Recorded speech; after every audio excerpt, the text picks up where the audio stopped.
भारत ने म्यांमार में आए भूकंप के दौरान मदद का हाथ बढ़ाया। म्यांमार के लोगों ने भारतीय टीम की मदद की सराहना की। मन की बात कार्यक्रम में प्रधानमंत्री मोदी ने कहा कि दुनिया में संकट के समय भारत समय समय पर विश्व मित्र की भूमिका निभा रहा है। साथ ही पीएम मोदी ने प्राकृतिक आपदा से बचने के लिए सचेत ऐप का भी जिक्र किया और लोगों से ऐप का उपयोग कर अपने अनुभव साझा करने की अपील की।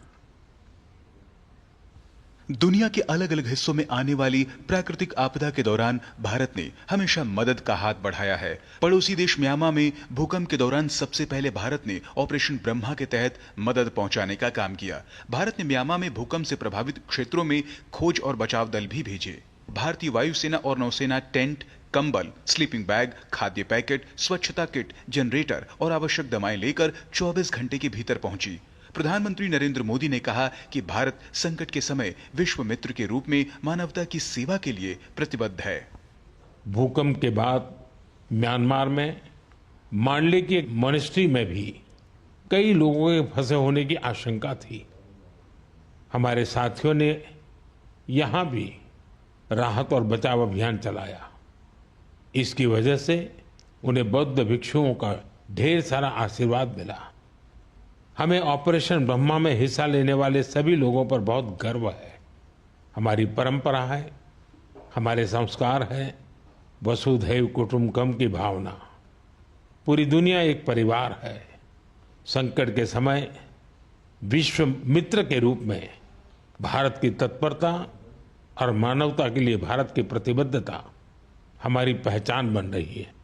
प्राकृतिक आपदाओं और मौसम संबंधी अलर्ट के बारे में जनता को सचेत करने के लिए सरकार ने सचेत ऐप बनाया है। राष्ट्रीय आपदा प्रबंधन प्राधिकरण ने सचेत ऐप को तैयार किया है, जो भूकंप, बाढ़, चक्रवात और अन्य आपदाओं के बारे में अलर्ट प्रदान करता है। बाढ़, साइक्लोन, लैंडस्लाइड, सुनामी, जंगलों की आग, हिमस्खलन, आंधी, तूफान या फिर बिजली गिरने जैसी आपदाएं हो, सचेत ऐप आपको हर प्रकार से इन्फॉर्म और प्रोटेक्टेड रखने का प्रयास करता है।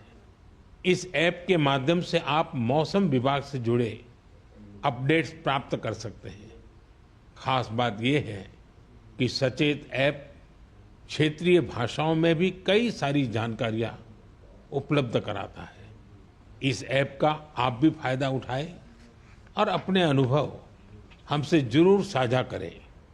मानवता की सेवा में भारत हमेशा आगे रहा है। प्रवासी भारतीयों ने इथियोपिया के जन्म से ही हृदय की बीमारी से पीड़ित बच्चों की मदद की है। ये बच्चे भारत आकर अपना इलाज करवा रहे हैं। वहीं भारत ने अफगानिस्तान के लोगों के लिए रेबीज, टेटनस, हेपेटाइटिस बी और इन्फ्लुएंजा जैसी बीमारियों से निपटने के लिए बड़ी मात्रा में वैक्सीन भेजी है। पीएम मोदी ने कहा कि भारत भविष्य में ऐसी हर जरूरतों के समय हमेशा आगे खड़ा नजर आएगा। Bureau report, DD news. और नीट यूजी 2025 परीक्षा में संदिग्ध दावों